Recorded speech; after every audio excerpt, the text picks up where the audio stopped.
Bueno, muy bien. Bueno, iniciamos entonces esta actividad del capítulo de psicotraumatología de APSA. Les damos la bienvenida, le agradecemos la presencia. Esta reunión es una reunión abierta, mensual, que habitualmente el capítulo desarrolla, y en este caso voy a empezar contando algunos aspectos generales digamos, del capítulo de la jornada y de las particularidades que estamos hoy eh, atravesando, algunas situaciones que, bueno, que han devenido en tener que lamentar la ausencia de algunos compañeros muy importantes, y bueno, y una reorganización que hicimos de este encuentro. En primer lugar, lo que podemos decir es que yo estoy presentando la actividad en consenso con los compañeros del grupo. Quien habitualmente lo hace es la presidenta del capítulo, que es Alejandra Ruiz López. Ella hoy, por una circunstancia de salud de un familiar que ha sido operado, que se está recuperando bien, afortunadamente, ya no puede estar presente. Entonces, bueno, en consenso, estoy coordinando la actividad y agradezco la confianza también a los integrantes del capítulo. También hemos tenido lamentablemente una triste noticia de una de las compañeras que iba también a presentar hoy, que falleció ayer un familiar. Así que bueno, lamentablemente por esas circunstancias, Marita Cayupán, la doctora Marita Cayupán, no nos va a poder acompañar hoy. Así que esas son dos circunstancias importantes para comenzar la actividad. Les mandamos un beso grande a las dos amigas y colegas, esperando que, bueno, que se pueda afrontar ambas situaciones de la mejor manera. Entonces, para esta actividad, esta es una actividad que en realidad comenzó, es un ciclo de 2 encuentros que comenzó en el mes de octubre, eh, abordando, por un lado, distintos modelos de abordaje en trauma, distintas técnicas de abordaje en trauma. Se hizo una primera reunión en el mes de octubre, donde se presentaron abordajes farmacológicos, se presentaron abordajes ligados con técnicas más, digamos, de desarrollo actual, como MDR, por ejemplo. Se abordaron aspectos ligados a lo neurobiológico, y en este segundo encuentro vamos a abordar intervenciones y técnicas en distintas situaciones que tienen que ver con el trauma, ¿sí?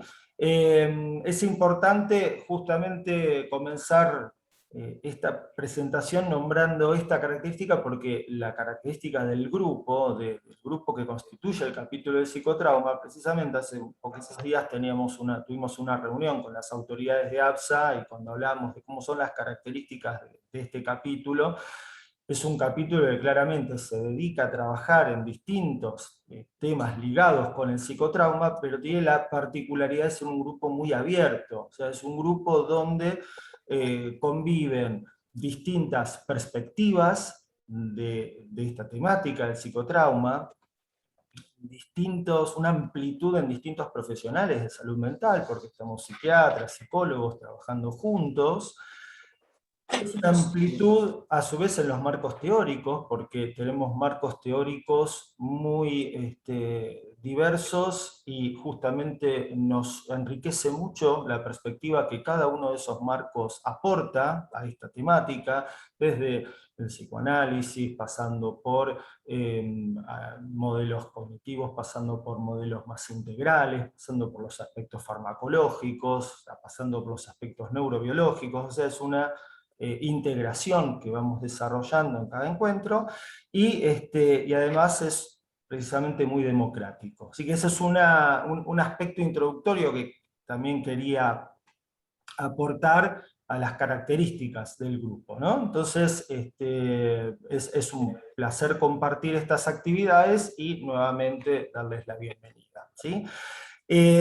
A continuación, vamos a dar inicio a las presentaciones. En esta jornada vamos a tener las presentaciones distinguidas de la doctora Lida Zunino, del doctor Moisés Quijac y de la doctora Sara Mirta Babiaki de Quijac. Lamentablemente, como decíamos recién, Marita Cayupán, que iba a ser la primera presentadora, no nos puede acompañar hoy. Esperemos después contar con la grabación para que ella también pueda compartirla, y por supuesto en las próximas reuniones vamos a tener la oportunidad de contar con ella, sin duda. Para la primera presentación, vamos en breves palabras, vamos a presentar a la doctora Lida Zunino, que ella es doctora en psicología, se ha formado y se dedica en su trayectoria desde hace tiempo al tratamiento del psicotrauma, trabajando en diferentes instituciones, es especialista en psicodiagnóstico, y además de ser integrante del capítulo de psicotrauma, escribe diversos artículos en la temática para este artículo y para otros medios. El tema que ella va a desarrollar es alternativas transformadoras tratando trauma. Alida, te damos la palabra. Mira. Bueno, te agradezco, Diego, tu palabra, les agradezco a todos los que están presentes escuchándome, y la verdad que lamento que estas compañeras tan queridas no puedan estar, sobre todo por lo sucedido a Marita.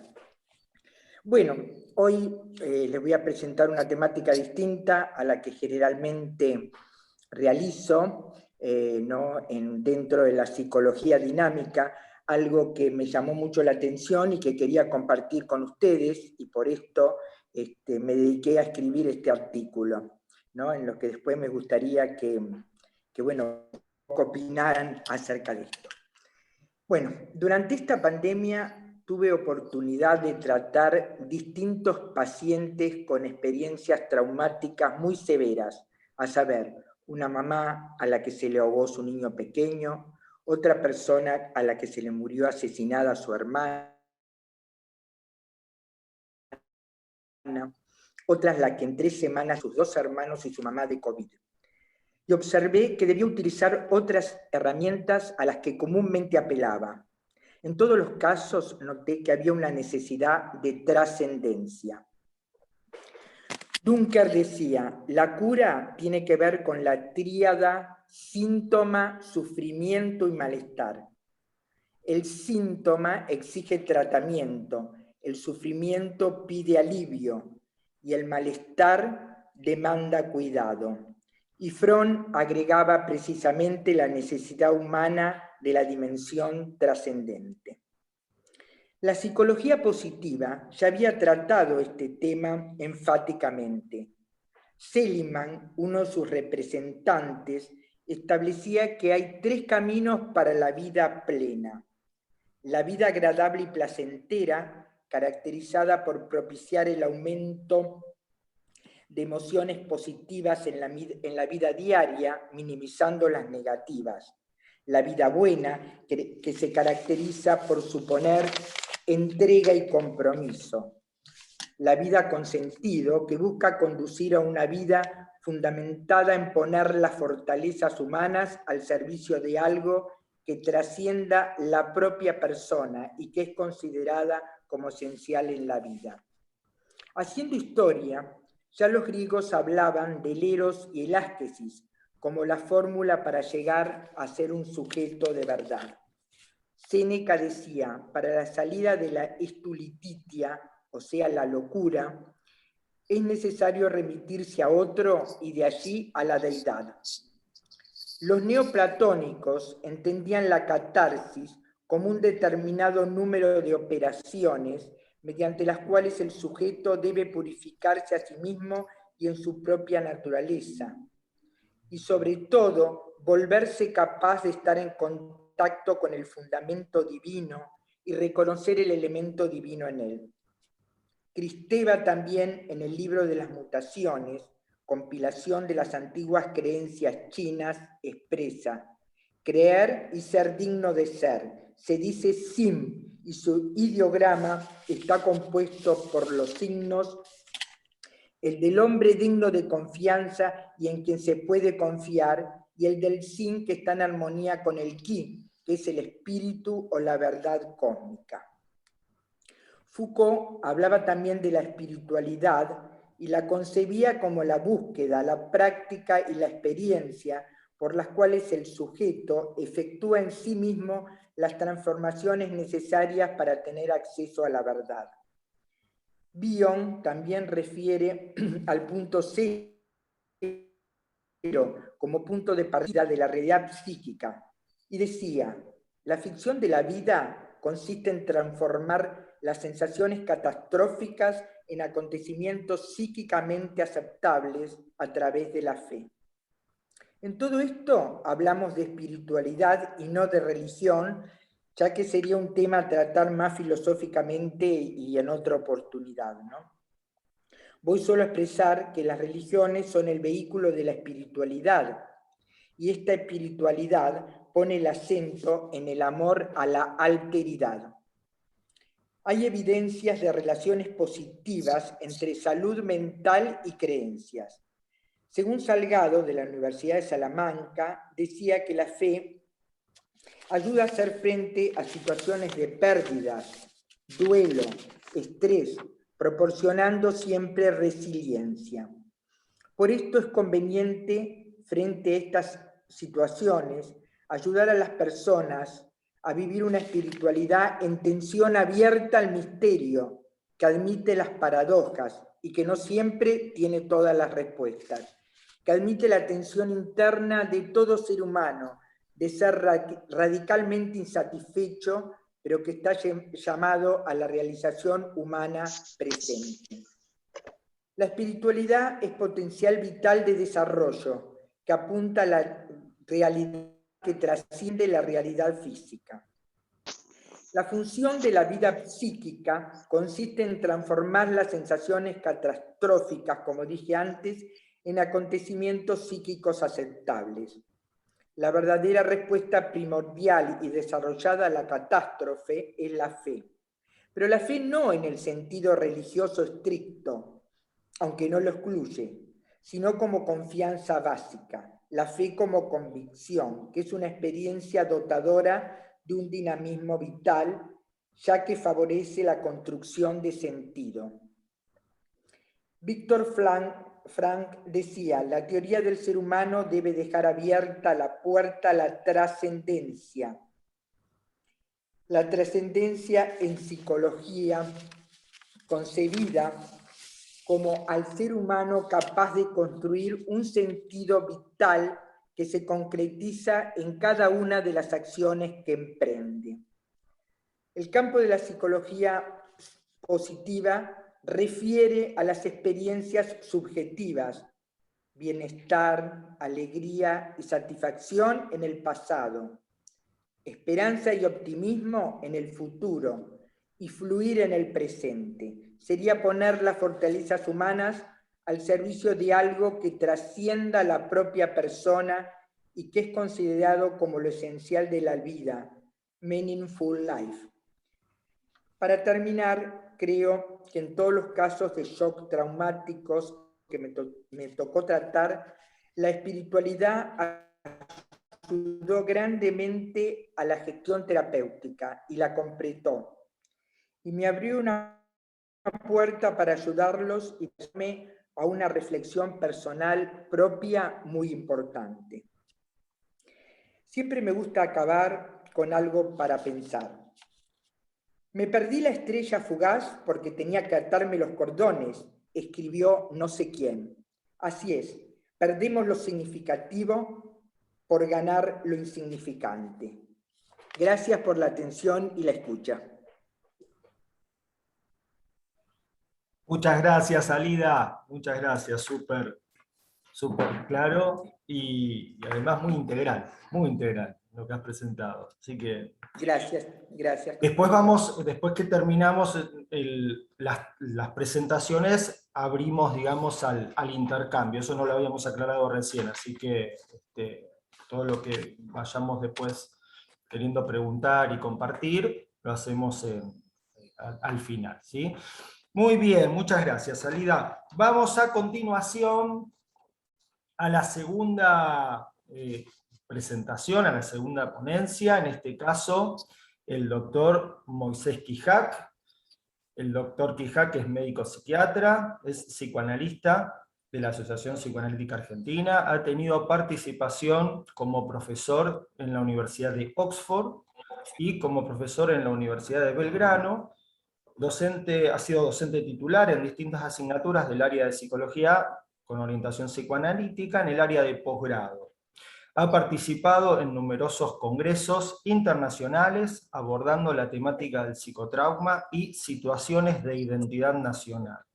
Ha escrito numerosos artículos publicados en revistas y libros, escrito libros en cooperación con otros colegas. El título de su ponencia es Víctimas de situaciones extremas, abordaje terapéutico. Doctor Quijac, lo escuchamos.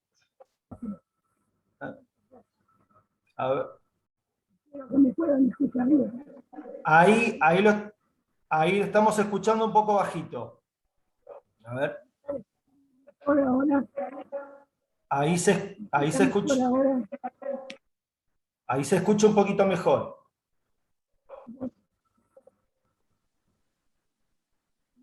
Ahora quiero a la que me gustó. Quiero aclarar continuación excelente trabajo.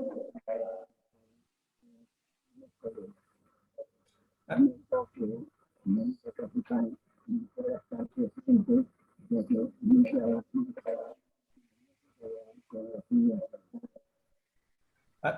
Trata de acercar, Moisés, perdón, trata de acercar un poco más el micrófono, a ver si...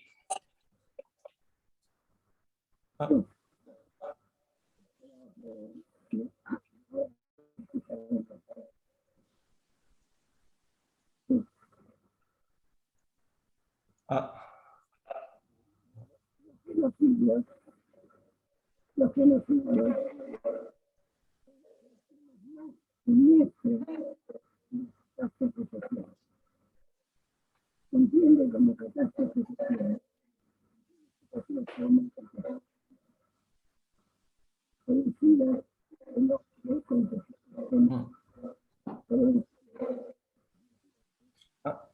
No se escucha, ¿no? Perdón.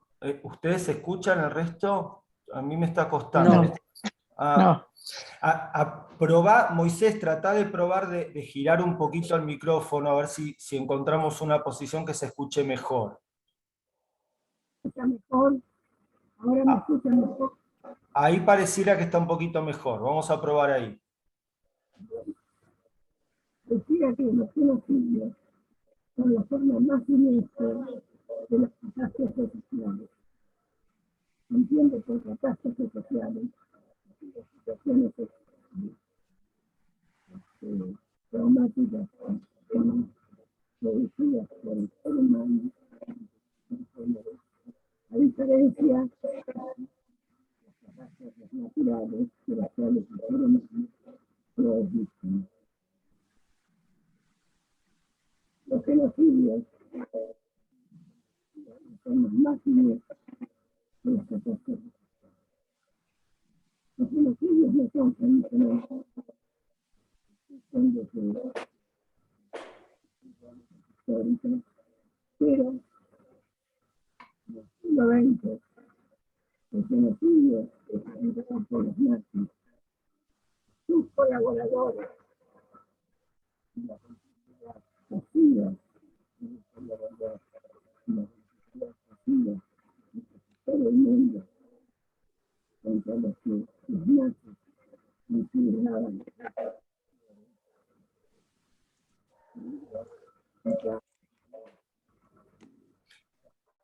Ahí te perdimos de nuevo, Moisés. A ver. Ahí no te podemos escuchar ahí. el genocidio que hicieron los colaboradores, todo el mundo, ellos consideraban los judíos, mexicanos y otros grupos, el genocidio más horrible,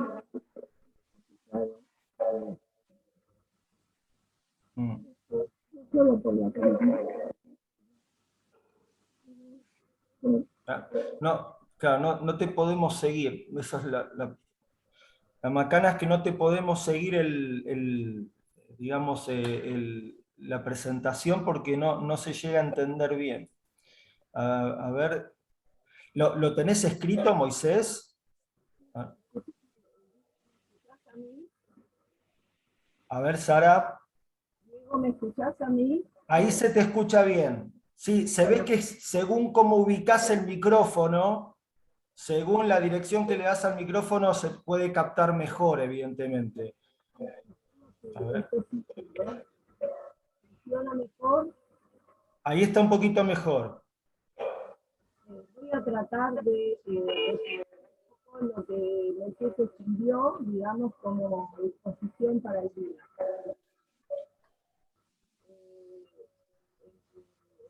Explicó respecto de los genocidios de catástrofes sociales. Quiere decir que generada en el siglo XX, ejecutada en este caso por los nazis y sus colaboradores, con la complicidad pasiva de casi todo el mundo contra los que ellos consideraban razas inferiores, que podían ser no solamente los judíos, los gitanos y otras diversidades. Es el más horrible de lo que se ha, digamos, ha podido, digamos, estar desde el punto de vista de la historia humana. No solo por la cantidad de las víctimas, sino por el sistema de la maquinaria para su realización. Sí, fueron proporcionalmente pocos sobrevivientes, eso solo porque ejecutaban lo que les faltó tiempo para completar su siniestro plan. Al finalizar la Segunda Guerra, especialistas de distintas disciplinas se ocuparon de estudiar y agudizar y ayudar a los sobrevivientes de este genocidio. Médicos, psicólogos, sociales, sociólogos, asistentes sociales, etc. Por las graves secuelas que han dejado en estas figuras, producto del infierno que atravesaron. Hoy llamamos a eso estrés postraumático. Sin embargo, tiene una particularidad distinta del estrés postraumático en el término que lo tenemos hoy entendido. Niederland acuñó el término justamente de síndrome del sobreviviente, que viene a ser distinto del trastorno de estrés postraumático, en el cual se incluyó toda la sintomatología psicofísica y se implementaron terapias para aliviar sus males. ¿En qué consideraban las terapias? Encuentros personales, a veces con la familia, tratando de, en lo posible, que la figura que se sobrevivió exponga qué fue lo que pasó. Generalmente lo que se pudo conocer fue que muchos no hablaban. Pasaron muchos años hasta que pudieron empezar a exponer su tragedia. ¿En base a qué? En base a la historia que pudieron rehacer, que tiene que ver con lo familiar. O sea, a raíz de que pudieron constituir nuevas familias, fueron apareciendo preguntas que los exponían a tener que hablar. Muchos de ellos pudieron hacerlo a través de escritos, de testimonios, no solamente a través de lo terapéutico, sino en la difusión a la población general para instruir y conocer, hacer conocer a través de los medios en los últimos tiempos este tipo de experiencias prácticas. El modo de abordaje era un modo de decirle dentro de lo posible, hasta que en un momento determinado la paciente o el paciente pudiese decir, bueno, yo quiero incluir a alguna figura familiar para que me ayude. O sea, eso se transformó no solamente en un tratamiento de tipo individual, sino en un tratamiento de tipo familiar y de tipo social. Esto es lo que tiene para abordar Moisés.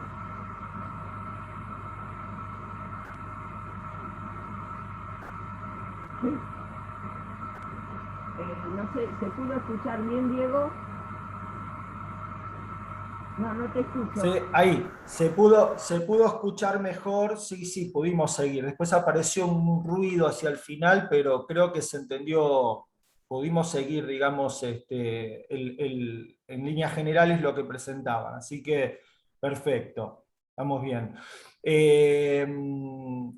Vamos a continuar la presentación, ahora sí, con la presentación de Sara, de Malque, mientras se va acomodando. Me voy acomodando en la pantalla. ¿Me Ahora escuchás? está, sí, ahí te escuchamos, Ahora sí, bueno, ya hablaste recién para colaborar con Moisés y no te presenté, así que te voy a presentar en este momento formalmente. Muy bien, bueno. Va a presentar a continuación la doctora Sara Mirta Babiaki de Quijac. Sara es médica psiquiatra, psicoanalista de la Asociación Psicoanalítica Argentina. Ella aborda temáticas ligadas con la sexualidad femenina y psicotrauma. Ha sido presidente del capítulo de psicotraumatología de APSA en 2 periodos. También, asimismo, ha ocupado el cargo de vicepresidente y de secretaria también en 2 periodos de este capítulo. Ha presentado diversos trabajos en congresos de APSA, participando en actividades diversas que desarrollaban temáticas sobre niños, adolescentes y adultos con situaciones traumáticas. También ha publicado artículos en diversas revistas y en diferentes ámbitos académicos. El título de su ponencia es Reactivación adulta de un trauma adolescente. Muy bien, Mal, que te escuchamos. Muchas gracias, Diego, doctor Diego Feller. La presentación está excelente y digo, me adhiero justamente a lo que han dicho mis colegas respecto de las 2 figuras ausentes, la presidenta del capítulo, de la doctora Alejandra López Ruiz, y de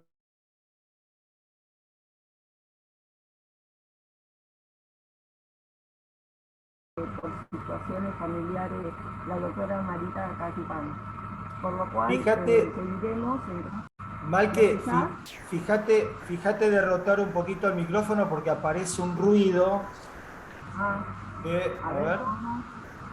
Por momentos aparece y por momentos no. Evidentemente. A ver. Ahora. A ver, ahora. ¿Ahora se escucha? Ahora se escucha mejor. Sí. Avísame si hay algún problema. Dale, ahí se escucha mejor. Sí. Inicio entonces la exposición de mi tema, que es reactivación adulta de un trauma adolescente. El tema por abordar es consecuencia de engramas y secuelas transgeneracionales que podrían entenderse como reacción o reactivación de trastornos de estrés postraumáticos vividos. Podríamos pensar en ciertos mecanismos de defensa como la disociación, la negación u otros para mantener un cierto equilibrio psíquico. Los efectos psicotraumáticos se evidencian en la clínica, en la psicopatología, a raíz de eventos disruptivos producidos por el hombre. Según el DSM-5, La respuesta a estos efectos traumáticos en la niñez y adolescencia, además de temores, horrores intensos, suele manifestarse con comportamiento desestructurado o agitado. Esto puede durar pocos segundos posteriores al evento o varias horas, incluso días, durante los cuales se reviven aspectos del suceso y el individuo se comporta como si estuviera frente a él. Así aparecen conductas evitativas, eludiendo actividades y o personas que pueden hacer aflorar recuerdos tipo flash. Se presenta lo que se denomina el embotamiento psíquico. No es un estado de shock, sino un embotamiento. Puede aparecer poco después del acontecimiento traumático, con disminución del interés en participar en actividades que antes eran gratificantes, con sensación de alejamiento de los demás. Entre los síntomas posibles se presentan pesadillas con monstruos, rescates espectaculares, amenazas sobre ellos o sobre los demás. En los juegos de carácter repetitivos, que es lo que se hace incluso en los IPP, deberán incluso participar los padres, los maestros, los observadores de la salud mental, quienes deben tener la capacidad para poder tener una observación de la respuesta inadecuada o llamativa del niño, adolescente o joven. Sensación de futuro desolador. Esto podrá traducirse en creencias de que su vida será corta o no llegará a adultos. Tiende a profecías con posibles somatizaciones de tipo epigastralgias, cefaleas u otros. Entre ellos, ecopresis, pérdida de orina, control de esfínteres inadecuados. Estos síntomas pueden aparecer dentro de los 3 meses posteriores al trauma o casi inmediatamente, o prolongarse incluso durante meses, años. Debemos tener en cuenta la personalidad previa, si es que es posible conocerla, y o factores predisponentes de tipo familiar o salud mental. Es decir, que para eso realmente necesitamos la colaboración de la familia. Voy a hacer una observación justamente atinente al tema, que tiene que ver con lo que justamente tratamos de evaluar en este punto, que tiene que ver con el equilibrio psíquico posterior a la situación de estrés postraumático. Para ello me voy a remitir a la historia de un evento real, histórico. El caso es el caso de Hiroshima. A ver, mal que justo empezó a hacer ruido otra vez el micrófono, a ver. Comienzo de vuelta. A ver. Ahora. Trata de rotar un poquito el micrófono, a ver si es un problema. A ver ahora. Ahora. Está, a ver. Ahí pareciera estar mejor. Ahí está mejor. Sí. ¿Cómo? Podríamos pensar en cierto mecanismo de defensa, hablando de lo transgeneracional y de las secuelas, ¿no es cierto?, que antes mencioné, como una manera de mantener el equilibrio psíquico posterior al estrés postraumático. Entonces, ahí podríamos entender qué significaría la reactivación, cuándo se presenta, cómo se presenta. Algo que está como guardado. Voy a traer el ejemplo de la historia de Hiroshima. Hiroshima se produce al final de la Segunda Guerra Mundial, en el año 1945, en donde Estados Unidos le tira bombas nucleares a Hiroshima primero y a Nagasaki a los pocos días, ambas en Japón. Maike, a ver, esperanos ustedes, porque está haciendo ruido nuevamente. No sé si ustedes llegan a escucharla. ¿Llegan a escuchar igual?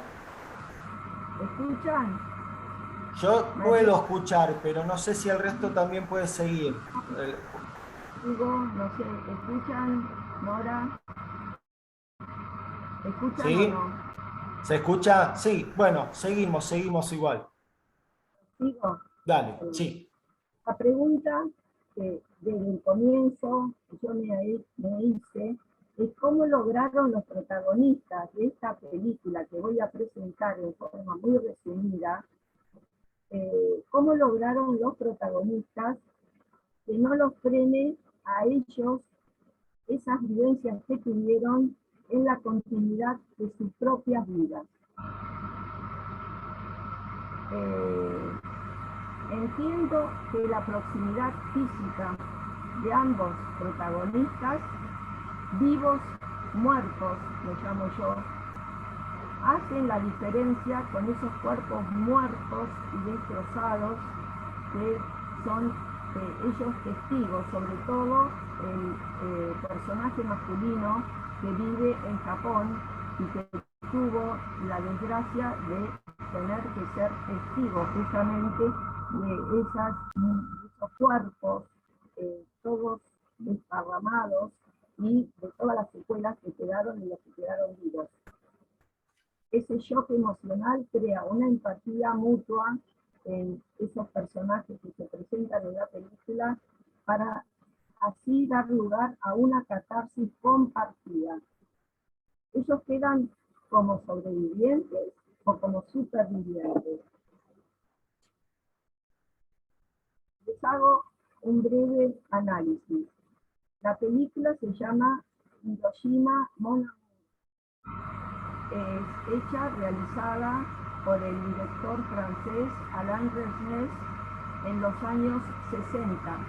O sea, el episodio ocurrió en 1945 y el film fue realizado alrededor de los años 60, o sea, 15 años después.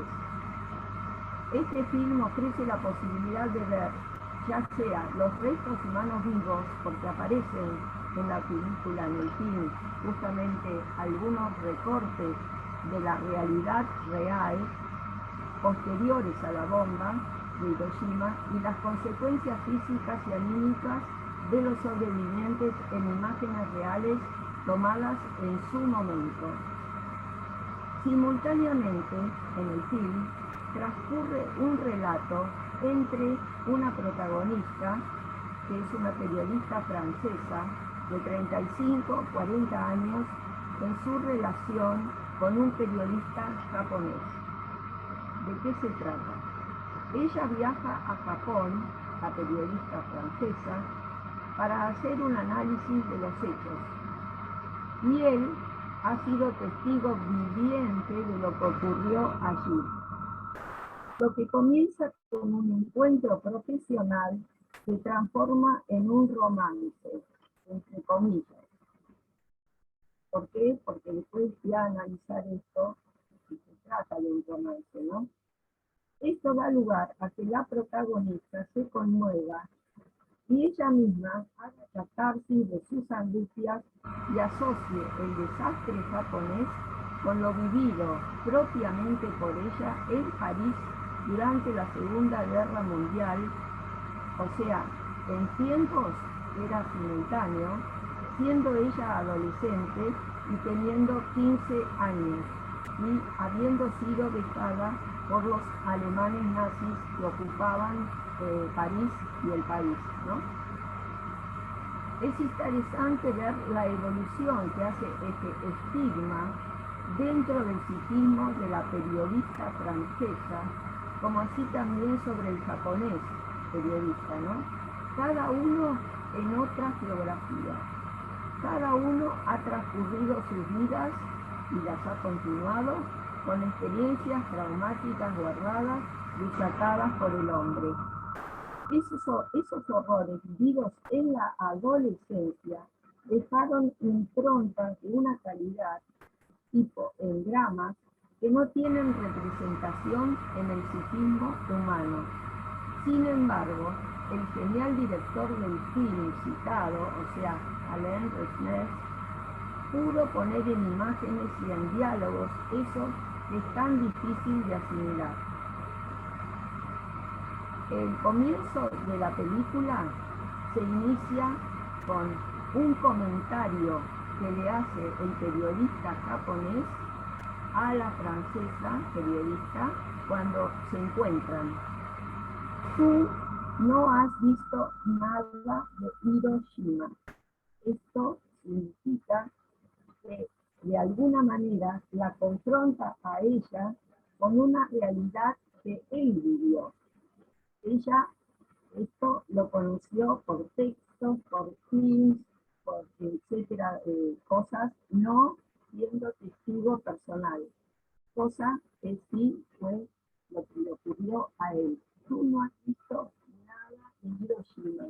Ese comentario marca una problemática muy importante de tener en cuenta, cómo esto se reactiva, siendo que de cualquier manera ellos habían estado, digamos, ocupándose de alguna manera con respecto a la problemática y a la difusión de los temas, ¿no es cierto? Bueno, yo lo que quiero complementar con esto es este concepto de vivos muertos, qué pasa con el psiquismo, cómo lograron la continuidad de sus vidas, fue solo una disociación como mecanismo de defensa, o hay otros aspectos que se incluyeron, que no conocemos, no hemos comprendido. Entiendo que la proximidad física de ambos protagonistas, que son personas vivas, ellos están vivos, ambos sobrevivientes en diferentes contextos, hacen la diferencia con sus cuerpos muertos y destrozados. Entiendo que hubo una necesidad de proximidad física que significa la vida, para de alguna manera constatar así que ellos no están muertos, a pesar de lo que tienen guardado en su psiquismo, en su alma. Esto es un tipo de catarsis distinta a la usada en la palabra solamente. Entonces, dejo pendiente esto. Como he tenido la suerte de tener colegas que se han ocupado muy ampliamente de buscar dentro del sistema nervioso central las respuestas que tienen ciertas circunstancias emocionales en los individuos que han pasado por este tipo de situaciones, no digo exactamente eso, sino otras mismas también, me gustaría escuchar a las que están presentes y pueden hacer algún aporte si eso les moviliza la pregunta. Porque les voy a hacer otra acotación, ya que tenemos un poco de tiempo, de otro caso muy interesante, me da lástima que no esté en Twitter, porque tiene mucho que ver con veteranos de Malvinas. Se trata de un hombre de 40 años, esto hace unos años, ¿no es cierto? Yo atendía a la mamá. Este señor, que parece en un momento tenía 40 años, regresa sano y salvo al terminar la guerra de las Malvinas. Él era un muchacho de 20 años, 21. Tuvo la bendita suerte de no ser herido, de no ser capturado y de ser devuelto a la familia. Él, al regresar, no habla nada, no cuenta nada, ni a su familia, ni a la que era ya su novia, que luego sería la esposa, con la cual constituye una familia. Tienen 3 hijos. Y este muchacho trabaja en publicidad perfectamente, se podría decir acá otra vez con un mecanismo de disociación, entre comillas, o no sabemos muy bien qué. Espero que nos puedan responder ustedes. Este hombre tiene varios hijos, la mayor, una hija, que en ese momento tenía 12 años. Y estudiando en la escuela, que todavía era la escuela primaria, estaba estudiando el tema de historia que tenía que ver con la guerra de las Malvinas, con lo cual se le despierta a ella mentalmente, y miren lo importante de lo transgeneracional, una pregunta que le hace al padre: ¿dónde estabas vos en esos años? Pregunta muy penosa. Nadie le había preguntado a ese hombre, ni la familia, ni el padre, nadie, nada. La niña de 12 años le pregunta: ¿dónde estabas vos en esos años? Porque ella, evidentemente, mentalmente y con los estudios escolares, pudo sacar la cuenta que para ese tiempo el padre era un joven que podía haber estado no se sabe dónde. El cálculo deduce la posibilidad de una historia evidentemente no contada. No hay respuesta. Por lo cual, a partir de este shock que él recibe con esa pregunta tan simple, entre comillas, empieza con una sintomatología que nunca había tenido. Era un hombre perfectamente sano. Empieza con una cantidad de desmayos, pero sobre todo los desmayos se producían en el lugar de trabajo, en su ámbito donde trabajaba en el área de publicidad. Obviamente, los colegas del trabajo lo montan en un auto y lo llevan a la guardia. A partir de esto, con esos desmayos, lo comienzan a atender, primero en la guardia, atendiendo la urgencia, y luego consideran que el paciente necesita, porque ya era un paciente, ¿no es cierto?, consideran la necesidad de una medicación psiquiátrica y un tratamiento psicoterapéutico para que pueda hablar de ese silencio guardado, entre comillas. Bueno, esto es lo que tengo para exponer y para preguntar, justamente porque estuve pensando mucho a través de esta reactivación, de estas reactivaciones, digo, ¿no es cierto?, ya sea en el film que genialmente pudo detectar este director, realmente con una sensibilidad muy especial, y lo que nos ha sucedido trágicamente acá en la Argentina con la guerra de Malvinas. O sea, el trauma, la realidad externa y esa repercusión en la adolescencia. Como lo estamos viendo ahora en la pandemia, con otro tipo de situaciones problemáticas, justamente en la niñez y en la adolescencia, ¿qué impacto van a tener esto en su futuro, no es cierto? Hoy estamos a los síntomas más visibles, pero no podemos saber cómo cada uno lo va a anclar en su psiquismo.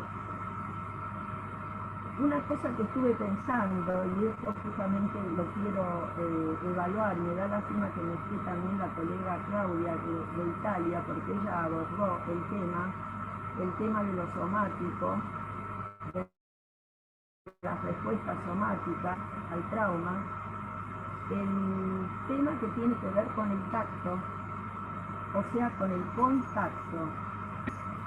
En el film hay un contacto físico entre ambas figuras con ese trauma, y pregunto si ese tacto en donde la piel despierta sentimientos, estímulos emocionales guardados también o congelados en el psiquismo. Si no es la piel como registro temprano de lo emocional, ¿qué áreas cerebrales quedan en ese engrama. Hablamos a veces de piel de gallina, hablamos a veces de tener o no tener piel con alguien, esas relaciones que pueden ser, digamos, próximas o familiares o amistosas, y también básicamente de la relación madre e hijo, porque una de las primeras cosas que el bebé experimenta al nacer, al salir del canal de parto, es que lo toman. Alguien lo toma y lo contiene. Y ese bebé recién nacido, recién salido del parto, no es contenido, no es tomado, no puede vivir. Entonces, ¿qué trascendencia tiene a lo largo de la vida ese estímulo del sentido del tacto? Hay otros sentidos, obviamente, el visual, etcétera, el olfativo, pero abordo el del tacto porque tiene que ver justamente con este tema que yo estoy exponiendo. Bueno, no sé si despierto preguntas, pero la idea mía es esa, despertar preguntas y ver qué comprenden ustedes tiene este tema, ¿no?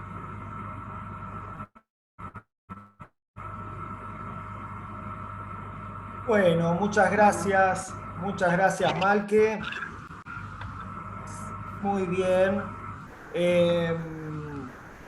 Preguntas muy interesantes y aspectos en común entre las tres presentaciones. Así que vamos justamente a abrir ahora un espacio de intercambio.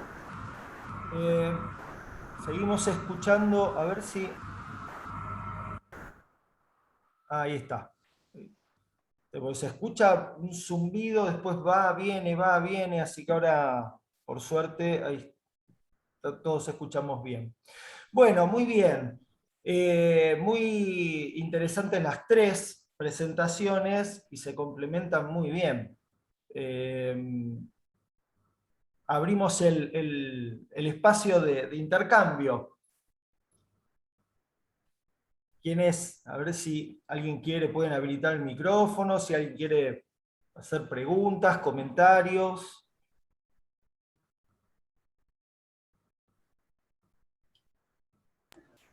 Sí, Hola. Adriana. Sí, yo quiero agradecer especialmente la invitación de Alida para poder participar en este encuentro, que me resultó sumamente interesante, porque en realidad a lo largo de la vida siempre todos, pienso, tenemos contacto con personas o con grupos de personas que han padecido especialmente situaciones muy traumáticas. Y en ese sentido, como que me gustó mucho lo que presentó Alida respecto a la espiritualidad, porque es algo como que he podido por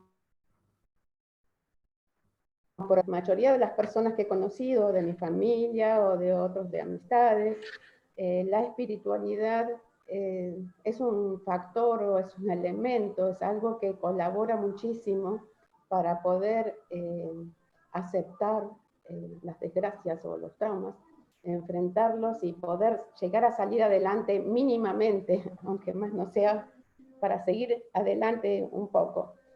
También en ese sentido es como que me gustó mucho esa presentación, y también la de Moisés, no sé bien el apellido cómo me sale, muy interesante en realidad el tema este de el síndrome del sobreviviente, como una alternativa al estrés postraumático, porque lo asocio con algo como que las familias posteriores o los sobrevivientes, no es solo el sobreviviente del que padeció el trauma, sino también los familiares.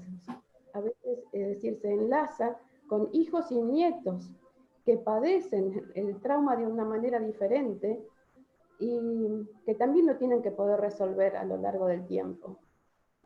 Y me gustó mucho. Y lo de Sara, no la pude escuchar tan bien por los ruidos y porque no captaba tan bien, pero lo que fui escuchando me resultó también interesante lo que plantea de la película del encuentro entre la periodista francesa y el japonés respecto a Hiroshima.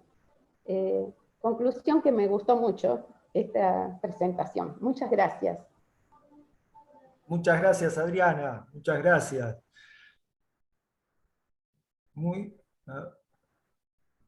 Abrimos también preguntas que quieran hacer.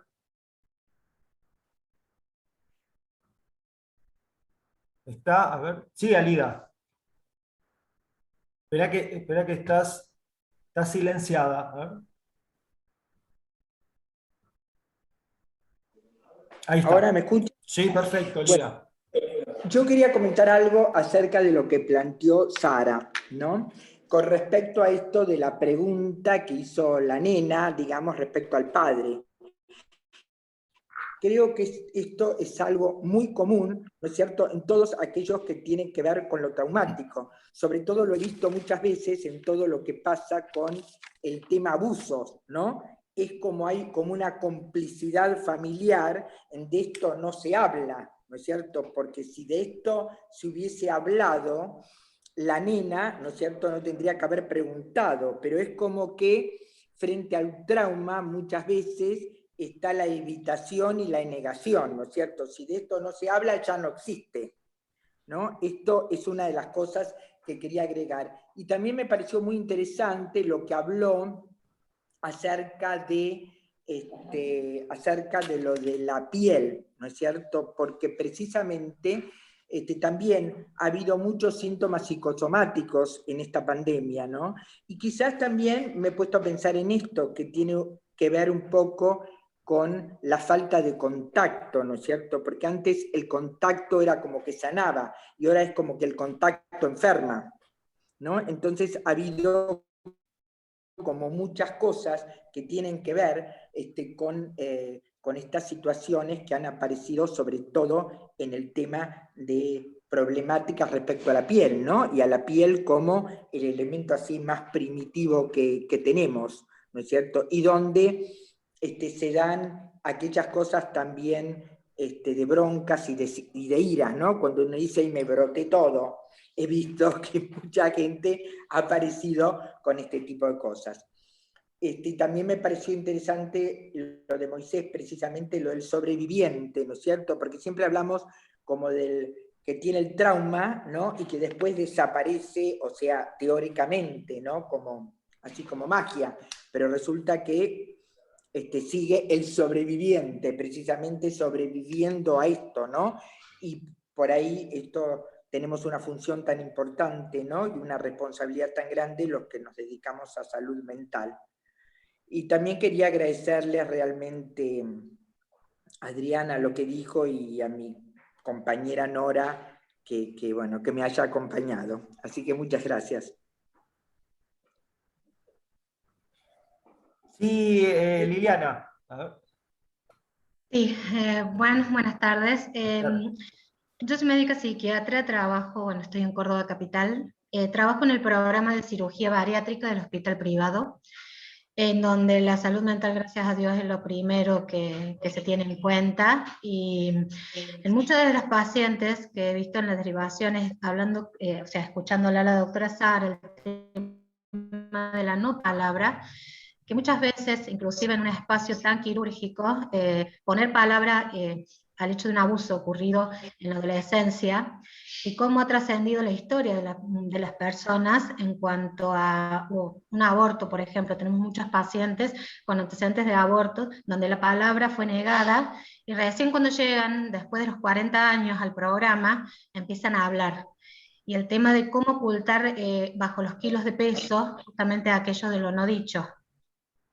Es una constante en las pacientes que han sufrido abuso y que recién así se diagnostica y recién lo habla y recién pone en palabras con sus familias actuales, porque con la familia de origen no hubo palabra. Y poder hablarlo con esposos, con esposas, con hijos, de aquello que ocurrió en la infancia y en la adolescencia. Por eso me quedé también con la pregunta de la niña al papá, porque en realidad con los pasantes hay muchas preguntas que empiezan a surgir. También con la pandemia, todo esto, bueno, no sé cómo será la realidad en otros lados, pero aquí en Córdoba, yo trabajo también en infanto juvenil, soy psiquiatra infanto juvenil, y el hecho de la no palabra del año pasado de los adolescentes, que era todo lo virtual, pero no palabra con los adultos, se ha puesto en el acto con varios intentos de suicidios en estos últimos 3 meses, 4 meses. No sé si estarán digamos, en la misma realidad en otros lados. También quisiera saber un poquito la experiencia de ustedes, y la verdad muy grata haber entrado para escuchar. Muchas gracias, Liliana. ¿En qué el aumento de los intentos de suicidio y demás, en qué edades? ¿Sabés? Adolescentes. Adolescentes. Entre 13, lo que estamos viendo, entre los 13 y los 22 o 23 años, pero también tengo contactos en hospital de urgencias, por ejemplo, que recibe la mayoría también, que es municipal, en edades mayores. Bueno, estoy en el grupo de guardia y eso son de a 2 a 3 intentos de suicidio por día.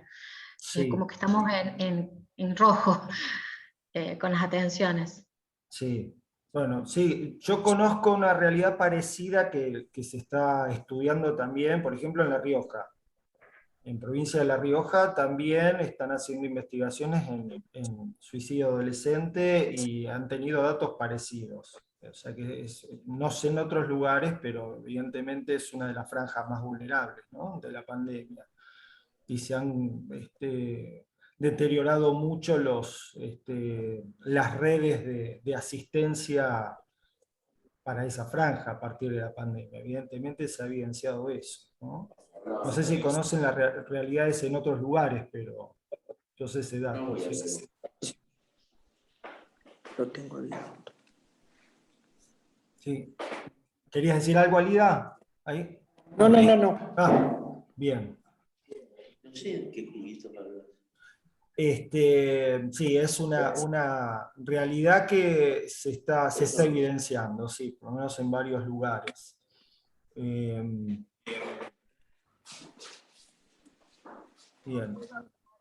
Sí.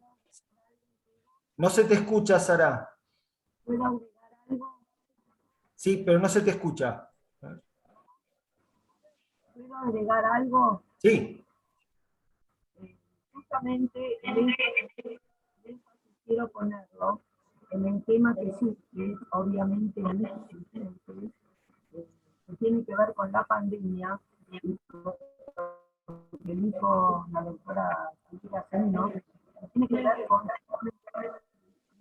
contacto frente a nuestro hábito costumbrista de tener, digamos, nuestros vínculos próximos, nuestros familiares, amistosos, la facultad de poder abrazarnos, tocarnos, saludarnos, besarnos, y en donde quedar aislados con una pantalla, a una distancia, incluso hasta emocional, donde lo que primó fue la imagen, pero no el contacto, ¿no?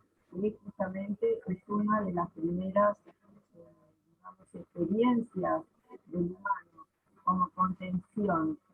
Entonces, en otros países, en otras latitudes, no tienen hábitos de tener tanta confraternidad, se podría decir, con el otro. En los países escandinavos, en los países alemanes, tienen una distancia física por naturaleza, por cultura. ¿En qué medida la cultura? Porque justamente en el film que yo presenté, se trata de dos culturas totalmente distintas, una la europea y la otra oriental.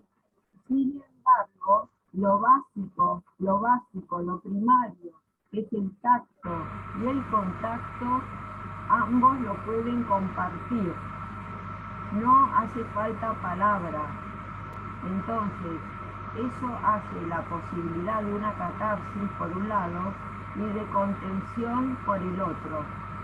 Lo que a mí me llamó mucho la atención, porque bueno, en el film no aparece, es cómo siguieron sus vidas después de esas macabras experiencias, ya sea la muchacha que fue vejada, violada, y el muchacho frente a esa experiencia como testigo visual, testigo sentimental, cómo pudieron seguir sus vidas. Obviamente sublimaron a través del periodismo y la difusión, pero si eso es suficiente para que ellos pudieran haber seguido con sus vidas, entre comillas, normales, ¿no?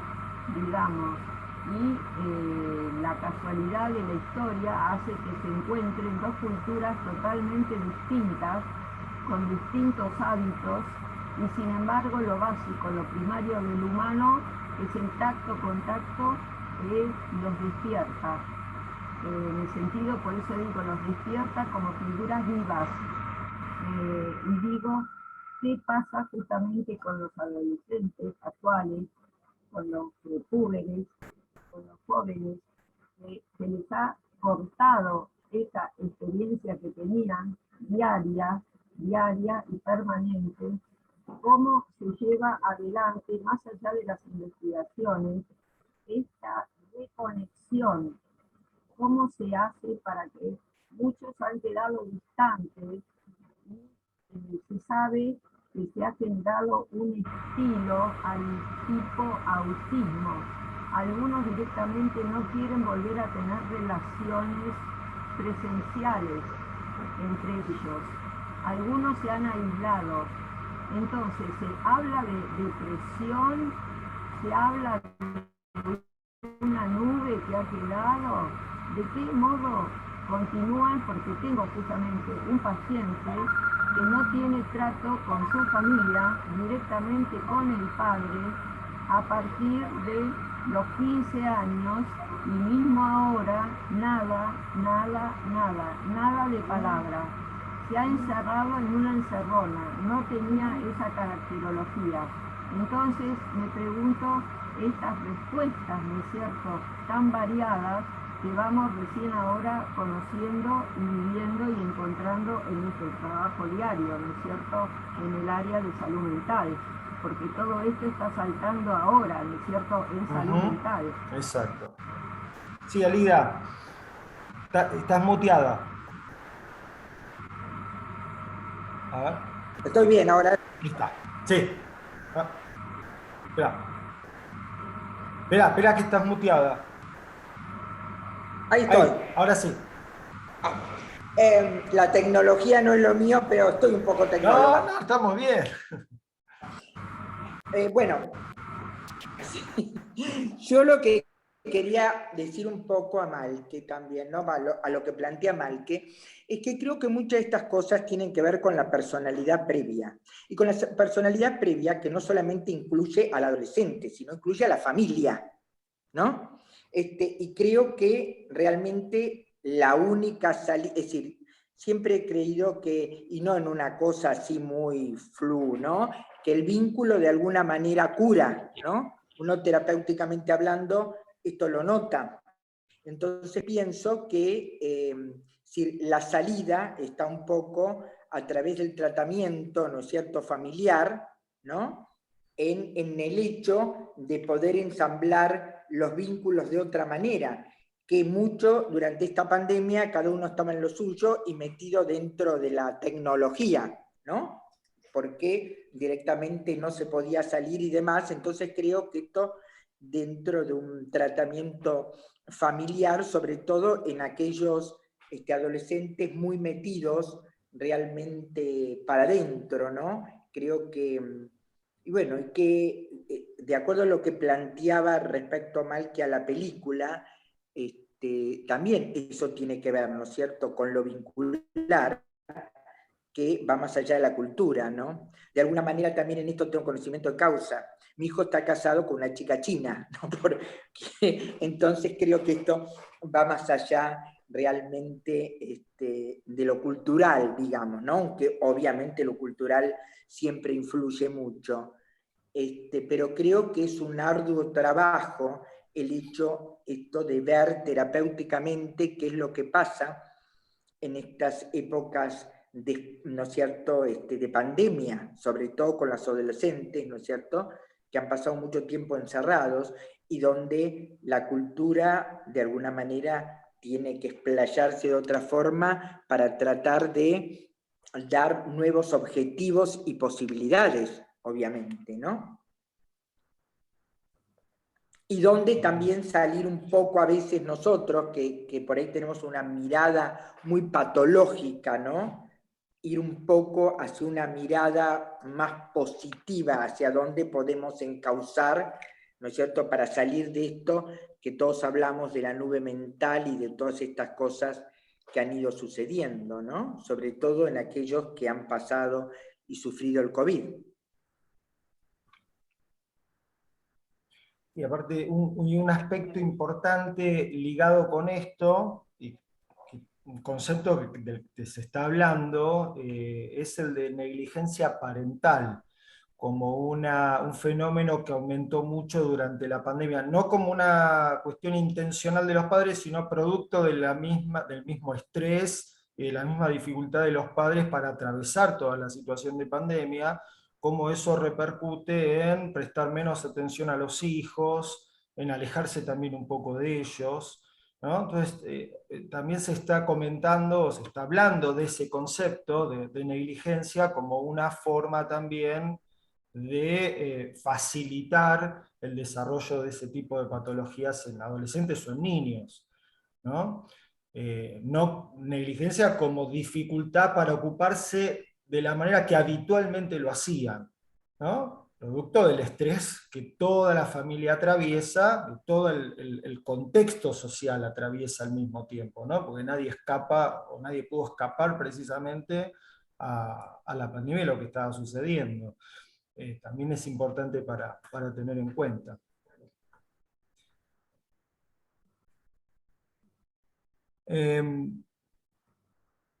Hugo, queremos escucharte, Hugo.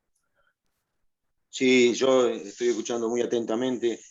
La verdad que los temas son todos muy interesantes, pero yo quería hablar un poquito o volver un poco al tema de Moisés, abordaje terapéutico de las víctimas de situaciones extremas. ¿Y dónde ponemos la bisagra en la situación extrema? ¿A partir de dónde empieza a ser extrema una situación? Porque, a ver, hablando de trauma,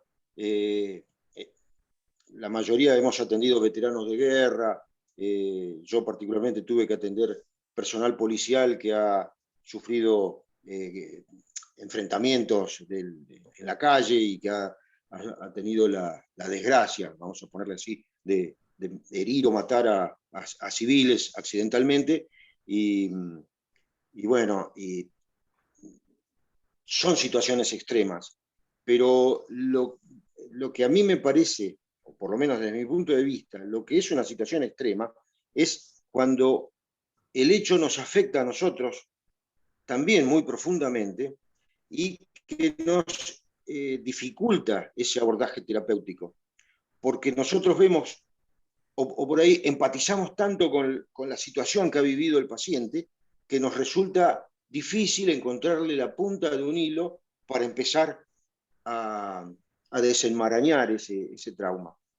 Y viene a mi memoria el caso de una señora que un perro le mató, el perro del padre, el padre de ella, o sea, le mató a su hijito, a su hijo de 2 años.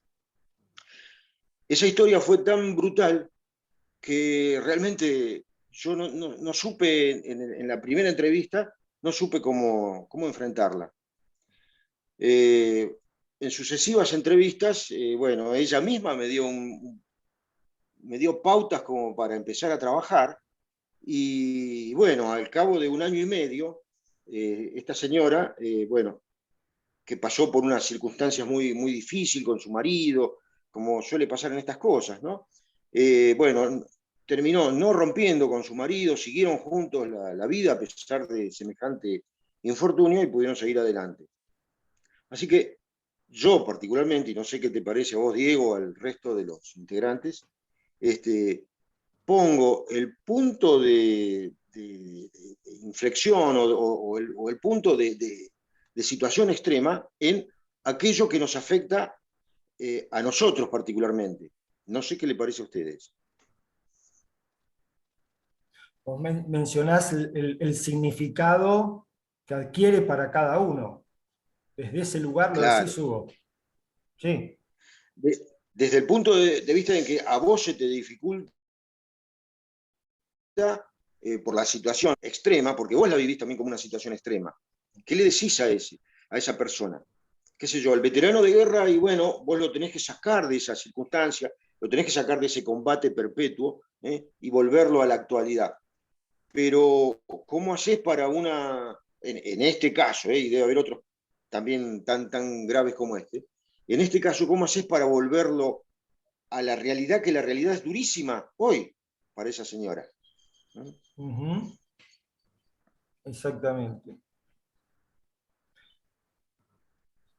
Sí, Alida.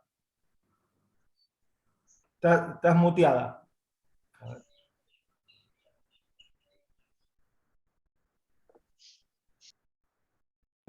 Ahí. Bueno, no sé, yo pienso, y a pesar de mi formación, ¿no?, psicológica, a pesar de ella, yo pienso que no es malo, Hugo, que uno realmente se sienta como empático, no sé cómo decirlo, o como de alguna manera identificado con el dolor ajeno, todo lo contrario. Y creo que de ahí parte la base, y eso fue lo que me motivó a escribir esto, ¿no? Porque de pronto, precisamente, cuando esta mujer me dijo, a fin de año se me ahogó mi nene pequeño y lo encontró en la pileta ahogado, ¿no? O la otra que vio cómo le asesinaban a la hermana, ella adelante. Bueno, son cosas que a uno realmente, es decir, le movilizan todo, y precisamente lo que hablaba Malke, que te ponen la piel y que te agarra hasta ganas de ponerte a llorar, ¿no? Porque, bueno, somos humanos. Entonces ahí fue donde me dio por ver qué pasaba y por investigar un poco, y vi que todos ellos, no importaba cuál fuera precisamente su espiritualidad, pero la mayoría partía de eso, de algo superior que pudiera realmente ayudarlos, más allá, obviamente, del acompañamiento terapéutico, ¿no? Y que, sobre todo, el agradecer, ellos siempre agradecían el hecho de estar, ¿no? Y como la necesidad de saber que más allá de cuando se comunicaban, vos estabas, muchos me escribían, no estoy esto, estoy lo otro, ¿no? Entonces creo que eso en una psicoterapia común, generalmente uno pone otros límites, y en eso creo que precisamente, así como vos decís cuáles son los límites de uno, yo opté por no tener límites al respecto, ¿no? Esto es mi opinión. Es salida que yo coincido mucho en esto. A mí en lo particular, a mí me pasa algo muy puntual. Bueno, yo tuve la experiencia de perder a mi papá cuando yo tenía 13 años. Y fue de una manera bastante abrupta, se fue en una semana. Se le descubrieron un tumor, se operó y falleció. Así, de una cosa muy repentina. Y a mí me pasa que trabajar con los duelos, con este tipo de duelos, en los pacientes, es un significado muy especial, ¿no? Yo diría que es parte del proceso resiliente, si de alguna manera, si lo puedo mencionar de esa forma, ¿no? O sea, en lo particular, siento una empatía especial en situaciones donde se atraviesan ese tipo de duelos. Y para mí es un plus trabajar, o sea, terapéuticamente yo utilizo ese recurso y de una manera muy potente para acercarme a los pacientes desde ese lugar, ¿no? manteniendo obviamente ese límite que es necesario, pero eso implica comprometerme mucho en lo que el paciente está atravesando, pero desde esa empatía, ¿no? Sabiendo claramente que el significado para cada uno es distinto, lo que significó para mí la pérdida de mi papá no es lo mismo que significa para la persona con la que estoy trabajando, o sea, ese tipo de cuestiones obviamente tengo que tenerlas muy claras y trabajarlas muy bien, pero empáticamente y desde la vivencia emocional y desde la experiencia, me permito acercarme mucho más que en otras circunstancias, ¿no? Y lo vivo como un recurso. Por eso coincido con lo que dice Alida, de que sí, es diferente, digamos, o sea, comprometerse o percibir ese dolor, incluso sentirlo, porque yo me conecto con mi propio dolor a través de eso, ¿no? Lo que tuve que atravesar en su momento, se transforma en una herramienta más terapéutica para mí, ¿no? Obviamente que para eso hubo que atravesar todo un proceso de trabajo personal, ¿no? De mucho tiempo, claro que sí. Eh, pero es muy valioso. Y no hay que temerle a eso, sí hay que trabajarlo muy bien, ¿no? O sea, eso es desde mi experiencia, por lo menos. Carlos, ¿puedo agregar algo? Sí. Algo. Escucha. A ver, Moisés. ¿Me escuchan? Un poquito bajito, pero a ver, vamos a hacer, vamos a ver.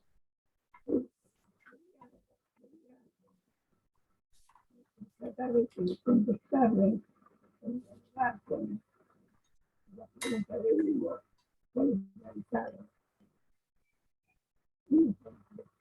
Una cosa es un campo de prisioneros.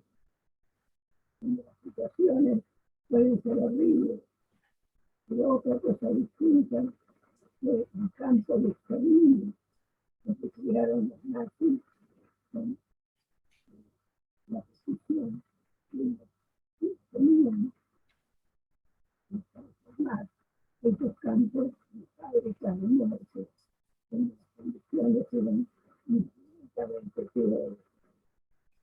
Eso hace que las situaciones traumáticas generadas en las situaciones entre los prisioneros con en los campos de exterminio sean muy diferentes. Eso también generó el efecto de una reacción distinta, un deseo de negar el conjunto que niega su existencia en los campos hasta limitarlo o hasta transformarlo en algo. Por ejemplo, Nederland describió el sabiduría de las clínicas, los pobres sobrevivientes, esa culpa que sentían en todas las sintomatologías de nada.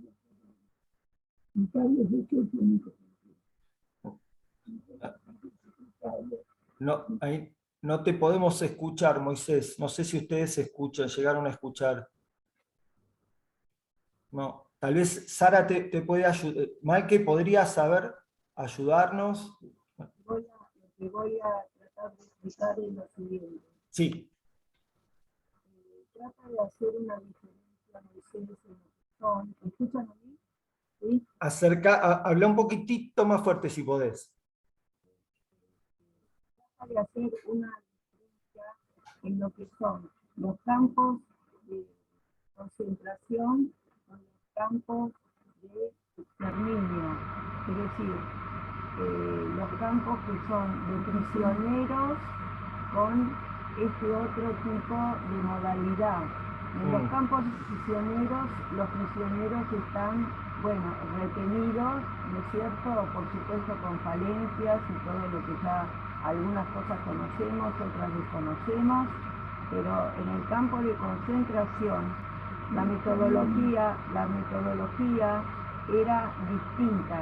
Había un sistema armado expresamente y clasificado para que este viva, el otro no, y todo un sistema maquinaria que se pudo conocer con los años, de traslados a ciertos espacios, ciertos, digamos, ¿cómo se diría?, a través de trenes, a lugares donde estaba sistemáticamente clasificado para la terminación de esas vidas, en donde entraban por un vagón y salían por otro con las cámaras de gas. Todo esto estaba absolutamente sistematizado y se pudo corroborar mal que le pese a la humanidad. Es decir, el observador Niederland, que fue el que le dio el título de sobreviviente del campo de exterminio, tenía una consideración que consideraba que la sintomatología del sobreviviente tenía que ver con la culpa de haber quedado vivos.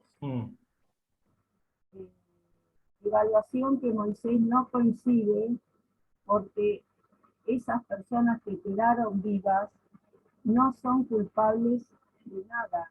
Los culpables han sido los que implementaron esa metodología.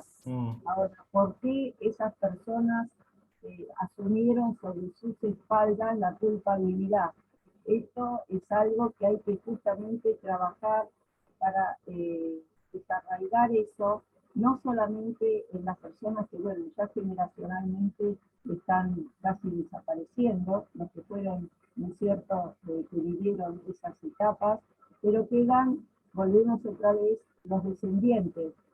¿Sí? Se habla de esa trascendencia a la primera generación de sobrevivientes del campo de concentración, a la segunda generación, a la tercera incluso, es decir, como que se va, digamos, transfiriendo, por decirlo de alguna manera, no queda abordado en el ámbito familiar, ni tampoco en el ámbito histórico. Entonces, esto tiene que, digamos, debería ser reconsiderado porque el término de culpabilidad para instrumentarlo en estos aspectos marca la diferencia de lo que es esto que planteaba Hugo, ¿no? Tenerlo bien claro para no hacer una digamos así, evaluación errónea, ¿no es cierto? Dentro de lo que nosotros como humanos, obviamente, y por empatía y por contratransferencia podemos sentir, ¿no es cierto? Bien. Bien.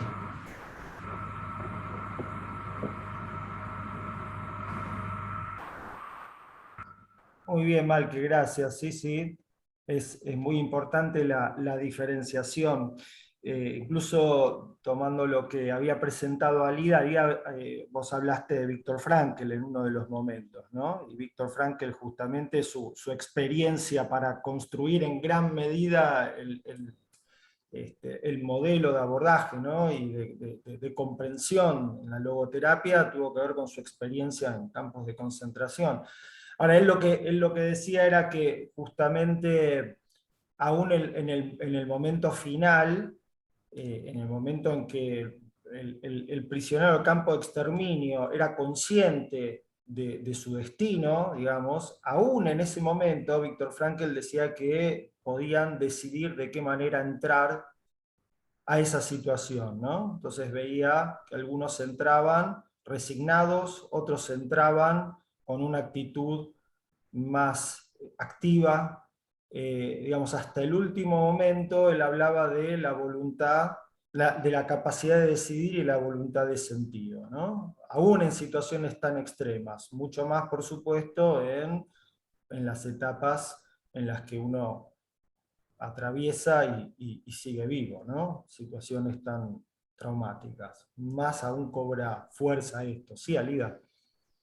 No, yo también quería agregar que hace muchos años que lo leí, pero siempre me quedó grabado cuando leí Papillón, que el protagonista decía: nunca fui más libre que detrás de los muros de esta prisión, a raíz de lo que vos decís de cómo entraba cada uno, ¿no?, en los campos de exterminio. Me llamó la atención y siempre me quedó grabada esa frase. Sí. Es muy importante en Viktor Frankl eso también, claro, exactamente. Me gustaría escuchar a Nora, sus impresiones. Nora, que nos seguís desde el norte. Estás muteada, estás muteada. ¿Ves?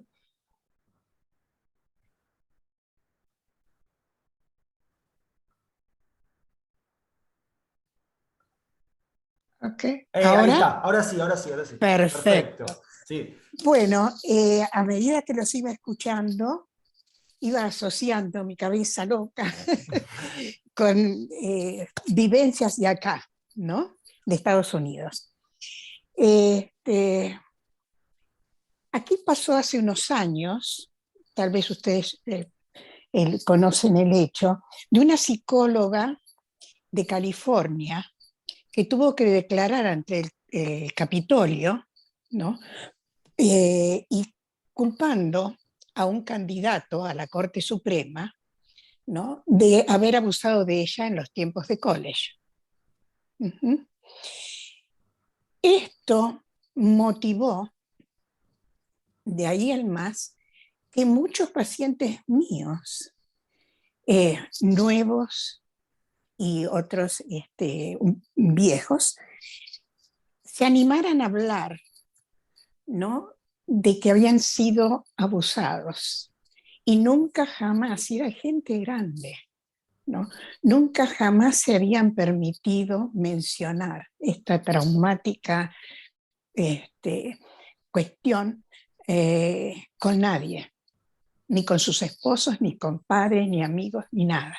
Y lo trajeron a la terapia, e inclusive algunos, como dije antes, comenzaron la terapia a partir de la declaración de esta psicóloga. Muy valiente ella, ¿no?, porque se expuso ante el mundo entero, con, digamos, bueno, el miembro de la Corte Suprema está ahora, pero esa exposición de ella, ¿no?, sirvió para que muchos pudiesen sanar, ¿no? Y hablando de la culpa, sí, callaban por culpa, porque se sentían sucias, ¿no? Por eso de que algo habré hecho, ¿no?, porque esa persona abusó de mí. No, bueno, y eso hay que trabajarlo, ¿no? Pero siempre está la culpa, el miedo a que si lo cuento papá o mamá me castiguen, ¿no? Bueno, porque hay amenazas del abusador previas y demás. Y por lo general, como sabemos, está ligado a la familia. Claro. Uh-huh. El íntimo amigo de la casa, el abuelo, el tío, el primo, etcétera, etcétera. Eso una. La otra es, hablando de los veteranos de guerra, bueno, yo no he tratado veteranos de guerra de las Malvinas, pero sí de Irak, de Afganistán y demás, porque soy proveedora de servicios a gente a veteranos y a personal activo de las fuerzas de aquí.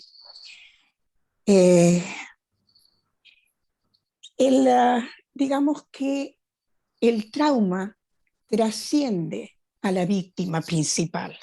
Hay víctimas colaterales. ¿Y cuáles son estas víctimas? Las esposas, los maridos, los hijos. ¿Por qué? Porque cuando este veterano regresa a casa, le cuesta muchísimo insertarse, porque ya perdió autoridad, ya no es el jefe de la familia. Ese rol lo cumple la esposa.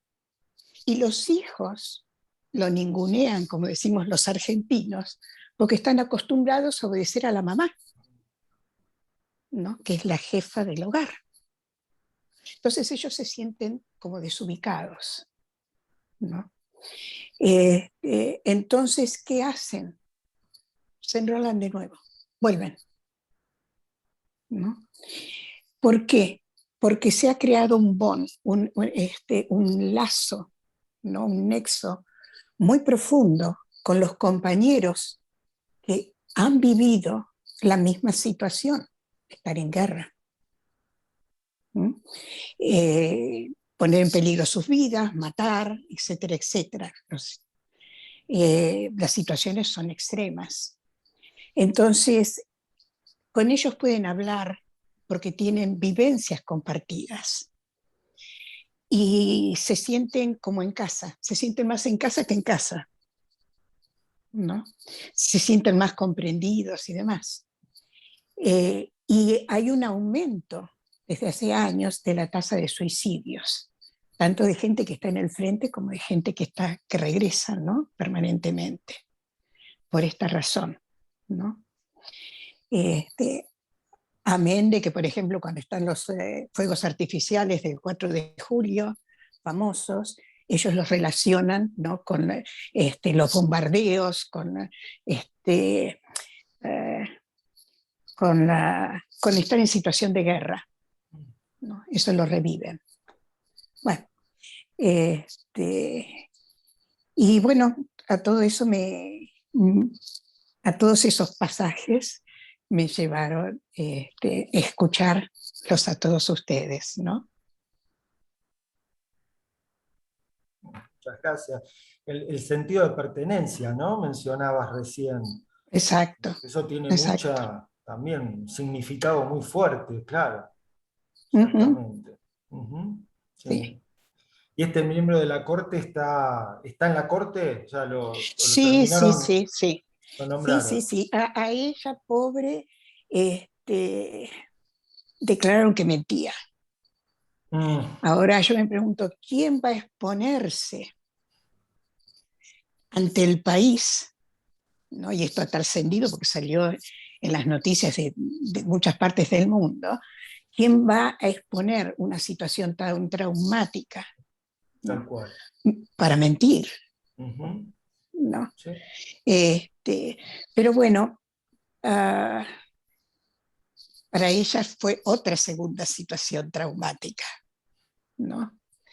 La respuesta del Capitolio hacia ella. Pero gracias a que ella se expuso, fue valiente, ¿no? Ayudó a mucha gente. Y ella no lo sabe. Claro, de manera indirecta, por habilitar la posibilidad de hablar. Exacto, exacto. Claro, muy importante eso, sí. Muy bien, sí. Bueno, muchas gracias por los aportes, Nora. Muchas gracias. Oh, mínimos. No, por favor, no. Bien. Alida, sí.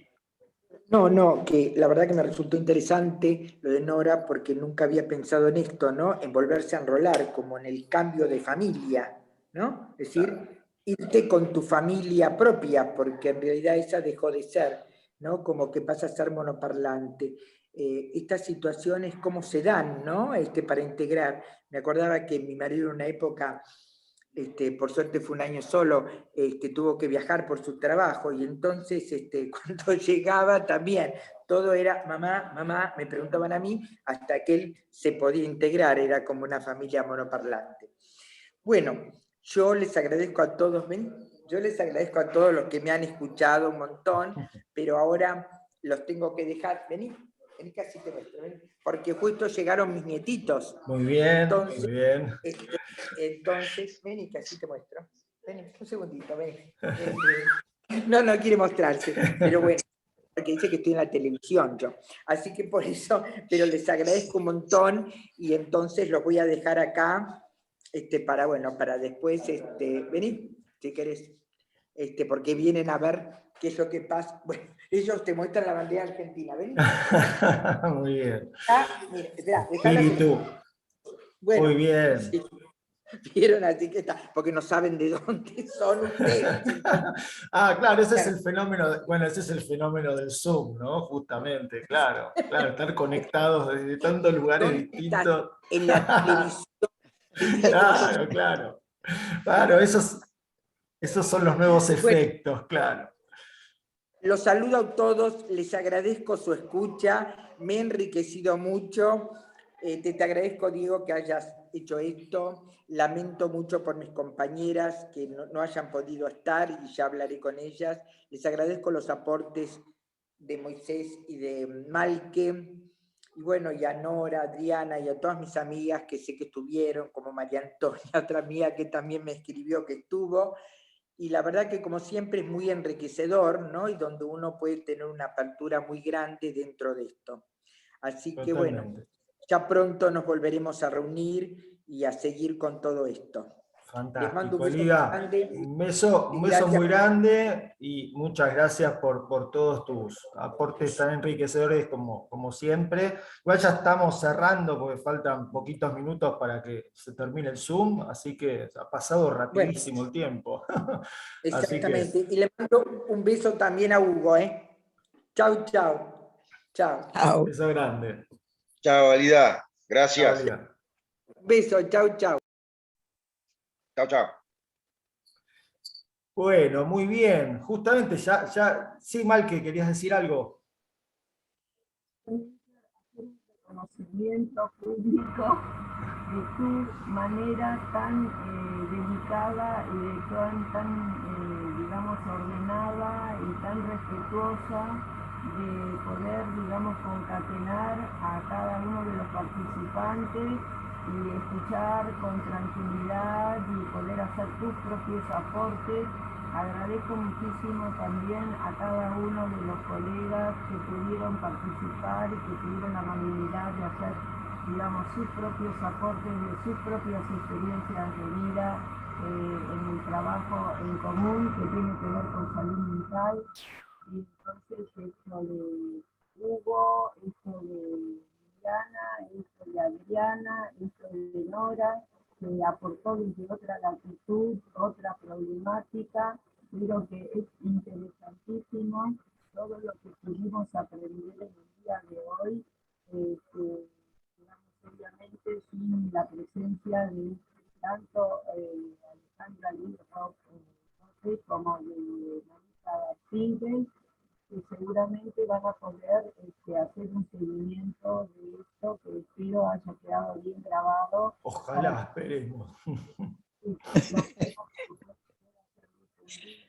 Y aprovechado por los colegas que no pudieron estar hoy. Así que un nuevo reconocimiento mío y de Moisés por todas tus atenciones y por todo tu modo tan particularmente grato. Te mandamos un abrazo y esperamos seguir en contacto con toda esta buena onda que tenemos para seguir trabajando. Muchísimas gracias, Malque. Bueno, yo agradezco el capítulo, la posibilidad y la confianza que me tuvieron para poder estar en un lugar tan importante, ¿no? Porque Alejandra hace esta labor de una manera excelente. Así que era difícil estar, llevar adelante la tarea, por lo menos acercarse un poquito al estilo de ella. Así que bueno, espero haber estado acorde a eso. Así que yo soy el agradecido. Muy bien. Bueno, entonces, ya que nos vamos despidiendo, yo también me despido. Tengo que prender el horno para hacer las pizzas. Sí, por supuesto. No me queda mucho tiempo. Les mando un beso a todos. Ha sido muy lindo, muy enriquecedor, a pesar de las ausencias que le hubieran dado otro realce. Y bueno, y a Moisés y a Malque les deseo que cambien el micrófono, chicos. Porque es muy interesante lo que ustedes dicen. Totalmente. Y nos estamos perdiendo todo. Totalmente, Chao, totalmente. un beso. Esperen que hay algún comentario en el chat que no hemos visto, un comentario de Víctor, que es psicólogo en Neuquén, y decía, creo que tenía que ver con, sí, tenía que ver con el caso que vos habías presentado, Malque, del excombatiente de Malvinas. Dice, la pregunta de la niña habilita a su padre a un nuevo nacimiento, donde pareciera que lo generacional se invierte. Podría pensarse que su propia hija estaría recibiendo o dando lugar a ese padre a través de la pregunta. Lo habilita a historizar su trauma. Muy agradecida por la observación y me parece muy enriquecedora la mirada, ¿no es cierto? Estamos como transgeneracional invertida, ¿no es cierto? Cómo cambió el rol, ¿no es cierto? Y la valentía de la niña de poder hablar. Exacto. Muchas familias esto quedó atallado incluso en los hijos, ¿no es cierto? Así es. Bueno, muy bien. Sí.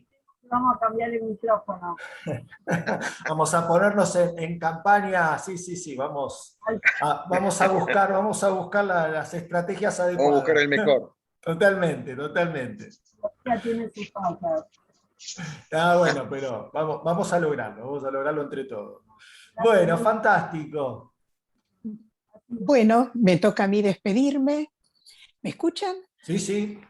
Bueno, muchísimas gracias por permitirme participar en esta conferencia y por los aportes que han hecho. Siempre uno vive aprendiendo, ¿no? Y esta ha sido una gran oportunidad. Que tengan todos un hermoso fin de semana.